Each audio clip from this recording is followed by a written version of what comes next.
बलोचिस्तान से आने वाली रिपोर्ट्स के मुताबिक बलोच कॉमन प्लेटफॉर्म बना है, उसने अपना संविधान घोषित कर दिया है।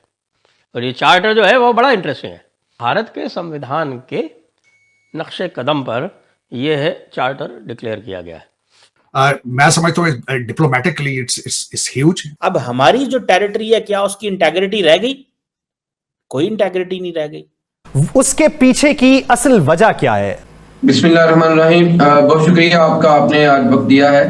मैं ये समझता हूँ कि हिंदुस्तान, पहली बात तो ये है कि हमारा असली दुश्मन है और पहले दिन से उसने हमारे वजूद को तस्लीम नहीं किया।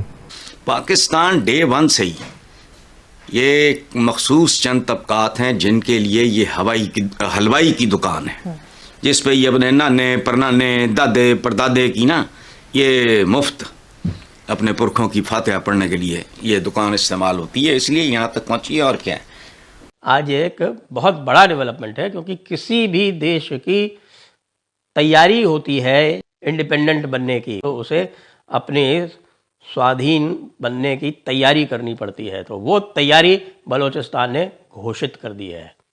जंग तो वाकई मसले का हल नहीं है, लेकिन क्या ये जंग हम कर रहे हैं, ये हम पे मुसल्लत की जा रही है? हमारे कितने उलमा को वो शहीद कर रहे हैं, स्कूलों को उड़ा रहे हैं। बलोचिस्तान में एक बहुत बड़ा धमाका हुआ है। जी हाँ, ये उस तरह का धमाका नहीं है जिस तरह का ट्रेन हाईजैक का हुआ था।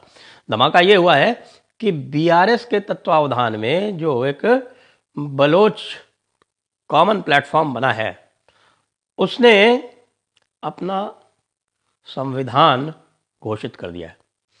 बल्कि जिसको कहते हैं कि संविधान घोषित करने का जो पहला एक कदम होता है, वो होता है एक ऑब्जेक्टिव्स रेजोल्यूशन टाइप का एक चार्टर होता है। तो वो चार्टर बलोच लिबरेशन स्ट्रगल ने जिसको चार्टर डिक्लेयर कर दिया है। और ये चार्टर जो है वो बड़ा इंटरेस्टिंग है। तो चार्टर ये कहता है कि साहब कि ये आप ये समझिए कि लगभग भारत का जो संविधान है, उस भारत के संविधान के नक्शे कदम पर यह है चार्टर डिक्लेयर किया गया है। सबसे बड़ी बात जो इसमें मैं देख रहा हूँ, जिसको मैंने पढ़ा है, इसमें 77 आर्टिकल्स का ये चार्टर है। आपने हमास का चार्टर भी पढ़ा होगा, और जब ये ऑब्जेक्टिव्स रेजोल्यूशन पाकिस्तान का आया था तब भी उसमें जो है सबसे पहले ये लिखा था कि भाई sovereignty of Pakistan belongs to Allah almighty. लेकिन ऐसा कुछ भी नहीं है बलोचिस्तान के चार्टर में, बल्कि बलोचिस्तान का चार्टर ये कहता है कि बलोचिस्तान स्टेट जो होगी वो एक सेक्युलर स्टेट होगी, जिसके कि दो मुख्य भाषाएं होंगी, बलोची, बलोच लोगों की भाषा को बलोची कहते हैं। कई लोग जो है वो बलोच लोगों को बलोची कहते हैं, नहीं, ये गलत है। The Baloch people are Baloch. तो ये जो बलोच लोग हैं, तो बलोचिस्तान की जो दो भाषाएं होंगी वो होगी बलोची और ब्राहुई। सेक्युलर के साथ साथ इन्होंने पार्लियामेंट्री सिस्टम चुना है। इन्होंने democratic parliamentary system, equal rights to everyone, और वही election system, first past the post वाला सिस्टम है। लेकिन एक इन्होंने जो है वो बड़ी इंटरेस्टिंग बात लिखी है, जो आजकल हम वन नेशन वन इलेक्शन की बात कर रहे हैं, और जिसमें हम ये कह रहे हैं कि भाई मिड टर्म में लेजिस्लेचर डिसॉल्व नहीं होगी, ये इन्होंने इसके अंदर डाल दिया है। ये बड़ी इंटरेस्टिंग बात है। तो इन्होंने अपनी ऑफिशियल लैंग्वेजेस डिक्लेयर कर दी, इन्होंने अपना पार्लियामेंट्री सिस्टम डिक्लेयर कर दिया, इन्होंने इंडिपेंडेंट जुडिशरी का भी इसमें सिस्टम डाल दिया। तो पूरी तरह से आप समझ लीजिए कि एक मॉडर्न कॉन्स्टिट्यूशन की तरफ जो बलोच हैं वो जा रहे हैं। और उन्होंने अफ़गानिस्तान तालिबान की तरह कोई थियोक्रेसी यहाँ बनाने का ज़रा भी कोई किसी हिसाब से भी यहाँ पर उसका उल्लेख नहीं किया है। उसी के साथ साथ उन्होंने बहुत सारी और बातें भी लिखी हैं, फॉरेन रिलेशंस के बारे में लिखा है, और उन्होंने ये भी कहा है कि पाकिस्तान से मुआवजा वसूल किया जाएगा जो भी पाकिस्तान ने बलोचिस्तान के रिसोर्सेज को अपने लिए उपयोग में लाया है, उसका पूरा उनसे मुआवजा लिया जाएगा। उन्होंने ये भी कहा है कि जो न्यूक्लियर साइट्स हैं जहाँ पर एक्सप्लोजन हुआ था 1998 में, साहब इनको जो है वो पूरी तरह से डीन्यूक्लियराइज किया जाएगा।